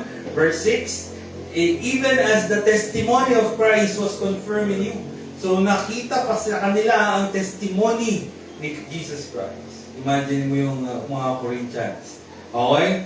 Nasabi dyan, verse 7, so that ye come behind in no gift. Hindi ka may pag-iiwanan na walang regalo galing sa Diyos. Okay?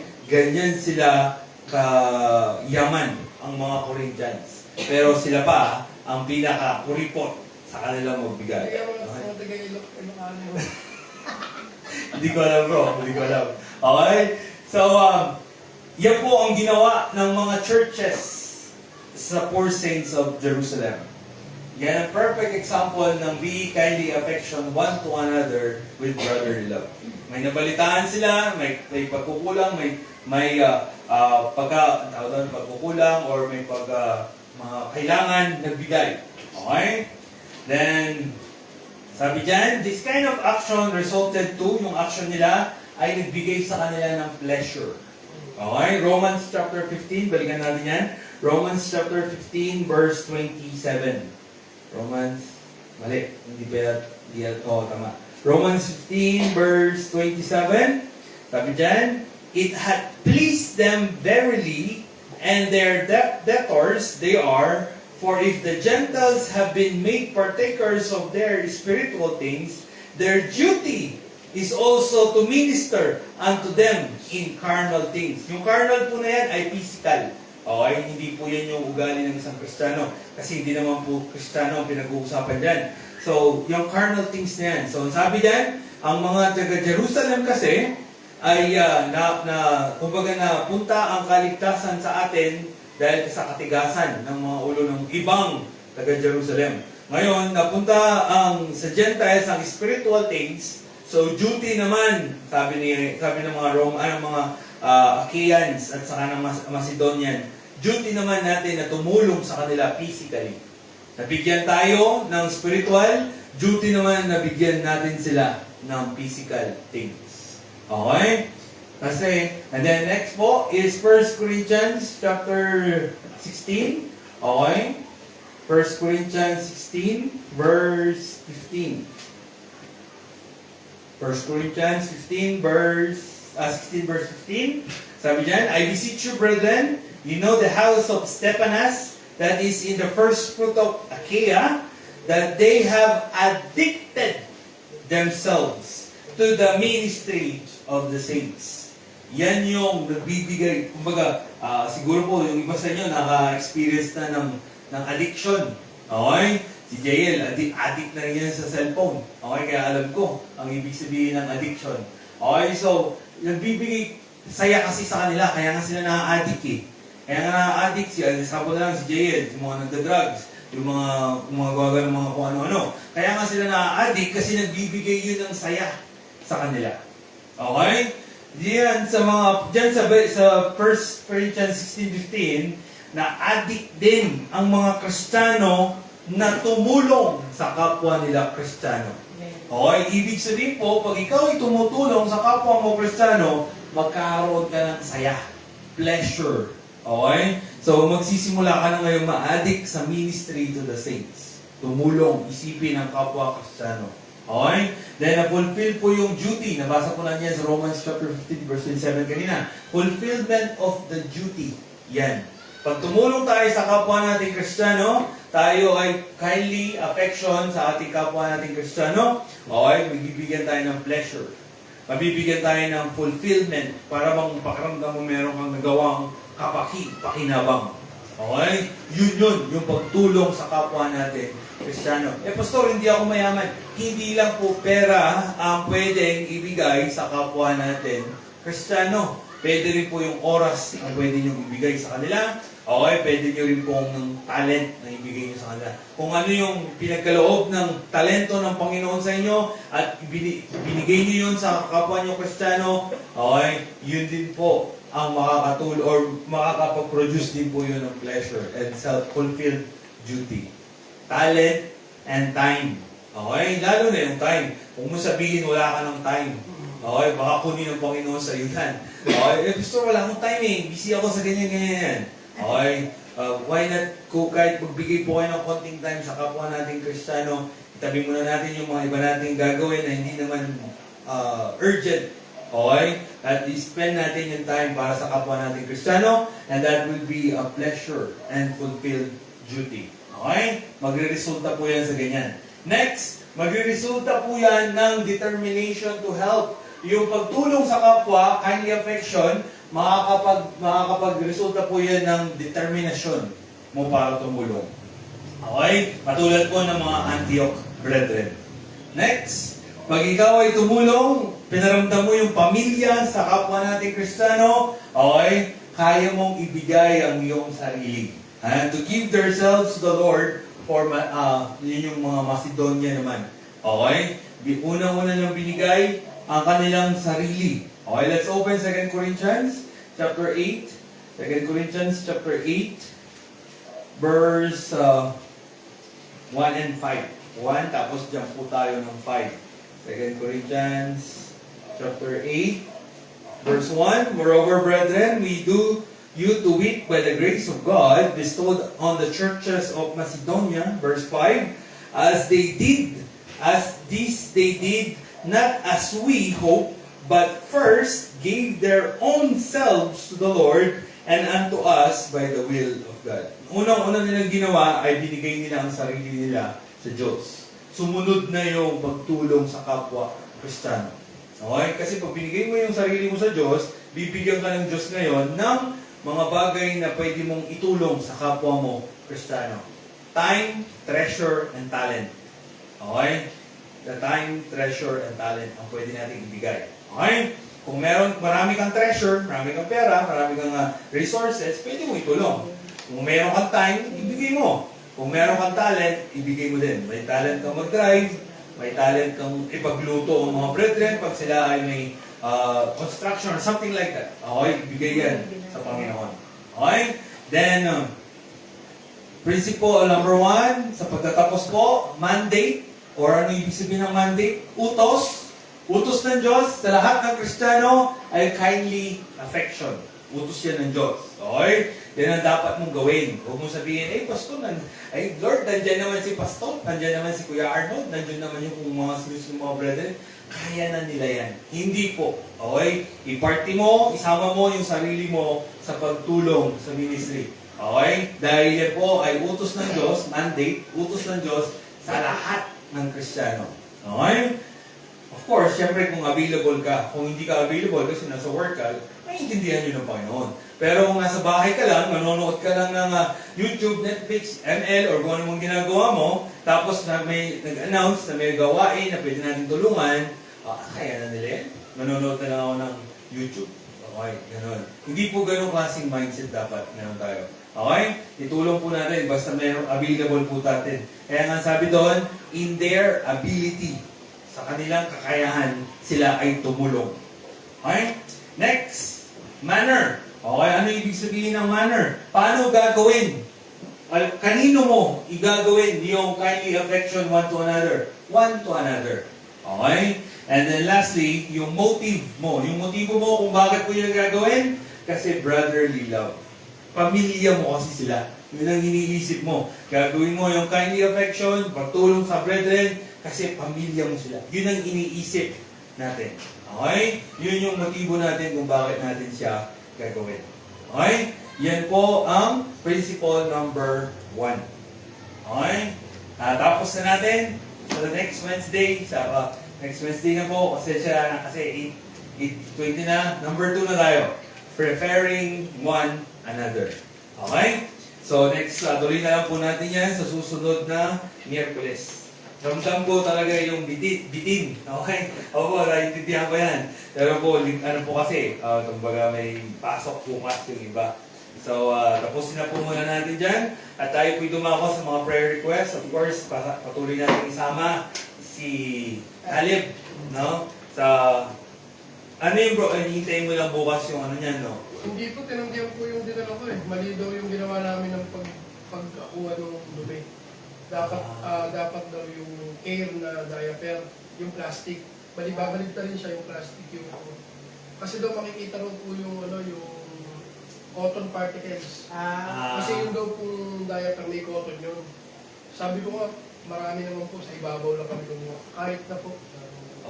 Tapos kailangan lagyan si Khaled ng para sa ihi. Para daw makasigurado na walang hahalong ihi kahit konti. Malagyan siya ng urine bag na maliit. Oo. Meron na rin po. Nakabili ka na? Okay. Dapat yung ano lang talaga, no? Umuwi lang din po kayo.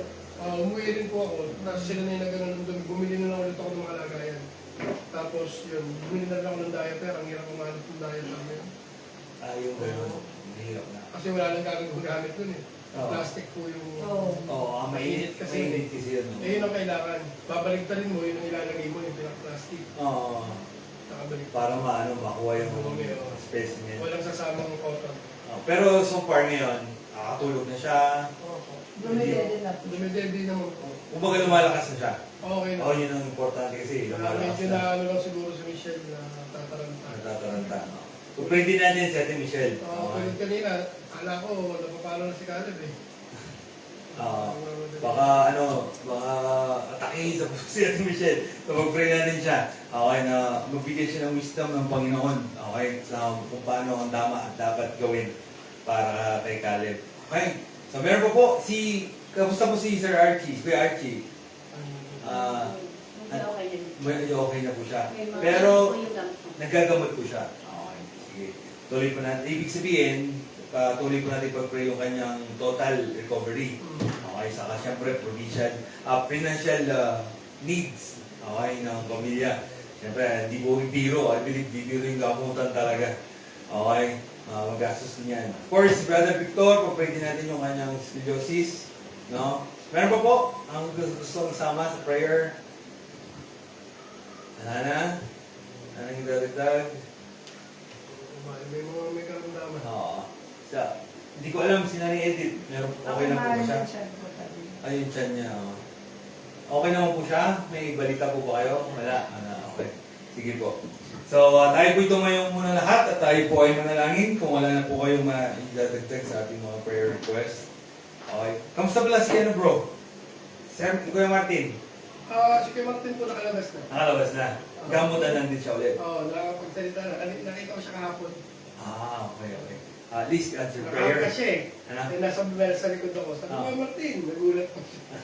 Okay, at least yung mga pinag-pray po natin nagkaroon ng answered prayer. Tsaka po, Pastor, yung pinag-pray natin yung kaso niya, yung illegal possession. Oo. Nakakalabas na siya. Yun nga, narinig ko nga kayo kanina eh. Galing talaga ng Panginoon. No?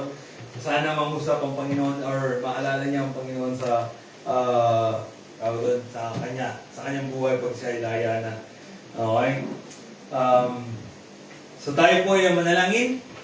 Lord, thank you so much po sa araw na ito na binigay niyo po sa amin. Salamat po sa kabutihan niyo. Salamat po, Lord God, sa mga answered prayers na patuloy niyo po pinagkakaloob sa amin. Lord, patuloy po namin hinihiling sa inyo, Lord God, muli ang mga prayer request pa ng mga taong mahal namin sa buhay na mayroong karamdaman, may sakit at may mga pangangailangan, Lord God.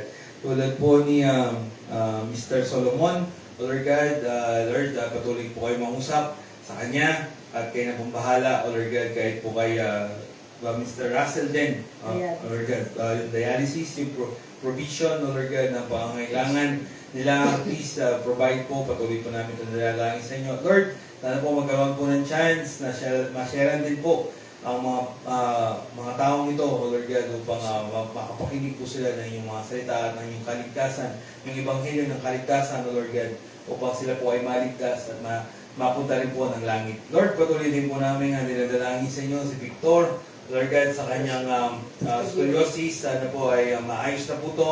Mag-provide po sana kayo ng pangangailangan upang matuloy po yung therapy, Lord God, at maayos po ang kanyang likod.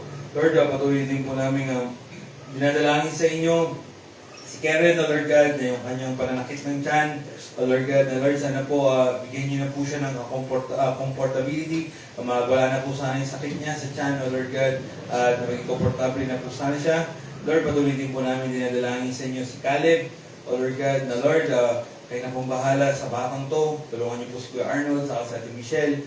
Lord God, sa kanilang mga dapat gawin, asikasuhin, at magawa po sana nila ng maayos, Lord God, yung tulad po ng pagkuha ng dumi ni Caleb, Lord God, maayos po sana to at maging valid na po yung specimen sa laboratory, Lord God. Lord, patuloy din po namin dinadalangin sa inyo yung financial needs ni Kuya Richie, Lord God, Archie, Lord God, sa kanyang mga gamutan, Lord, kayo lang po ang mayaman at kayo po ang may kakayahan, Lord God, na patuloy na mag-provide ng mga pangangailangan namin. Kaya po, Lord, nilalapit po namin sa inyo si Brother Archie sa kanyang gamutan at sa kanyang sa financial na pangangailangan, Lord God.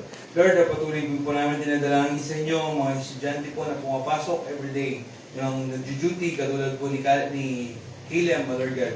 Na Lord, ingatan niyo po sana sila, gabayan niyo po sana sila sa kanilang pagbiyahe-biyahe. Si Caleb, ilayin niyo po sana siya sa sakit, Lord God, lalo nandun po siya sa hospital. Lord, patuloy din po namin dinadalangin sa inyo yung source of income po ng bawat isa. Lord God, yung trabaho po na pinagkaloob niyo po sa amin. Lord God, please give us strength, wisdom, and knowledge, Lord God, para po mapalago pa namin to at makatulong sa pamilya, makatulong sa brethren, at makatulong sa church, Lord God. Lord, patuloy po namin dinadalangin sa inyo yung mga source of income po namin. Lord, yung mga brethren po na wala pa dito at kung meron po silang mga dinaramdam, patuloy po namin sila nilalapit po sa inyo. Lord, pagkalingin niyo po sana sila at bigyan niyo po sila ng kaginhawaan sa kanilang physical body. Lord, ingatan niyo po ang bawat isa, especially po sa pag-uwi. Gabayan niyo po sana ang bawat isa sa amin, Lord God. Maraming salamat po muli sa inyong kabutihan. Maraming salamat po sa inyong mga salita. Maraming salamat po sa inyong mga instructions, Lord God, kung paano namin tratuhin ang bawat isa ng membro ng katawan ni Kristo, Lord God. Maraming salamat po sa inyong kabutihan, pagmamahal sa amin. Kayo na pong bahala, Lord God, sa mga nasishare po namin ng gospel sa BJLP, sa custodial facility ng Dinalpian at ng Hermosa. Lord, sa mga brethren pa or mga taong nasishare po na bibigyan ng tracts, Lord, kayo na pong bahala mahusap sa kanila. Maraming salamat po. In Jesus' name we pray. Amen. Ay,